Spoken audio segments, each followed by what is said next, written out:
Imaginez un peu, une seule date sur le calendrier, mais qui pourrait être le point de départ d'un tout nouveau chapitre de 9 ans dans une vie. C'est en tout cas la promesse assez fascinante du 1er janvier 2026, et c'est ce qu'on va explorer ensemble. Alors oui, un nouveau cycle de 9 ans, ça sonne bien, c'est une idée assez forte, mais concrètement, qu'est-ce que ça veut dire? Et puis surtout, comment est-ce qu'on s'y prépare? C'est toute la question et on va essayer d'y répondre. Ok, pour bien comprendre, il faut d'abord se demander pourquoi ce jour-là en particulier.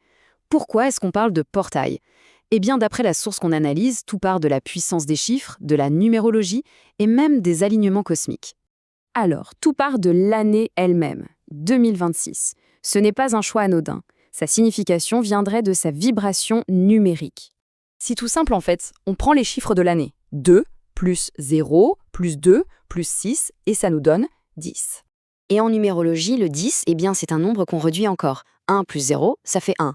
Le chiffre 1, c'est vraiment le symbole du commencement, de la toute première impulsion, du grand nouveau départ. Et c'est là que tout prend son sens, vous voyez? On a le premier jour, du premier mois, d'une année, qui numérologiquement est une année 1. 1, 1, 1. C'est ce triple alignement qui, selon la source, crée ce fameux portail 111. Une sorte de moment parfait, une opportunité assez rare pour vraiment poser les bases d'un tout nouveau cycle de vie. D'accord, mais alors, comment on fait pour franchir ce portail en pratique? La source propose 2 rituels assez forts. Le premier, c'est un rituel de purification pour nettoyer et laisser le passé derrière soi. Concrètement, le 1er janvier, l'idée, c'est de faire un bain d'eau salée. C'est un geste qui agit vraiment comme un reset, une réinitialisation. On se déleste symboliquement des énergies des 9 dernières années pour faire place nette, pour être prêt pour ce qui arrive. Et le symbolisme derrière est assez profond. Ces 3 pincées de sel, elles ne sont pas là par hasard. Elles représentent en fait les 3 autres éléments, la terre, l'air et le feu. Et en les ajoutant à l'eau, on réunit les 4 éléments pour une purification qu'on dit complète.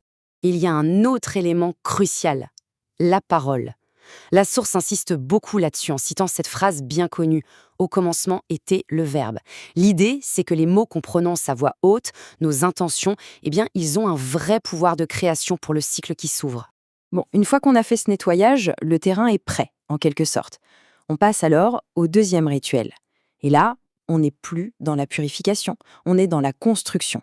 Il s'agit d'attirer activement ce qu'on désire. Et pour ça, on passe du symbolique au concret.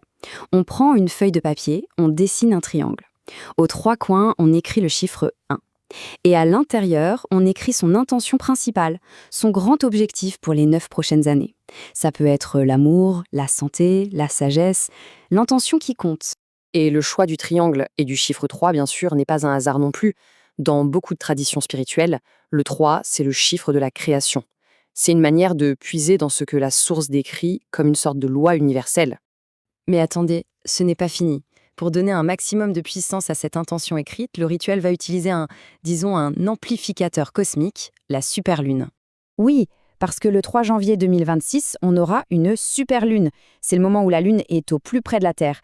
Résultat, elle nous apparaît plus grande et plus brillante. Et d'un point de vue énergétique, c'est considéré comme un pic, le moment idéal pour charger l'intention. Le timing est donc super important. Le 1er janvier au soir, on place le papier avec l'intention sous son oreiller. On dort avec la première nuit, puis la deuxième. Et la 3e nuit, celle du 3 janvier, c'est le grand final, la nuit de la superlune. C'est le point culminant qui vient en quelque sorte sceller le vœu. Et le lendemain, le 4 janvier, le rituel se termine. On prend le papier, on le plie bien serré et on le rend à la terre. C'est un geste symbolique, bien sûr. C'est comme si on plantait une graine, l'intention pour la laisser germer et grandir. Et là, le rituel est complet. Au fond, tout ça repose sur une idée simple mais puissante. La fin et le commencement sont liés. La manière dont on démarre un cycle influence tout le reste. Ces rituels, c'est donc une façon de s'assurer que le tout premier pas est fait avec clarté, intention et énergie positive. Parce que finalement, c'est peut-être ce premier pas qui définira tout le chemin à parcourir.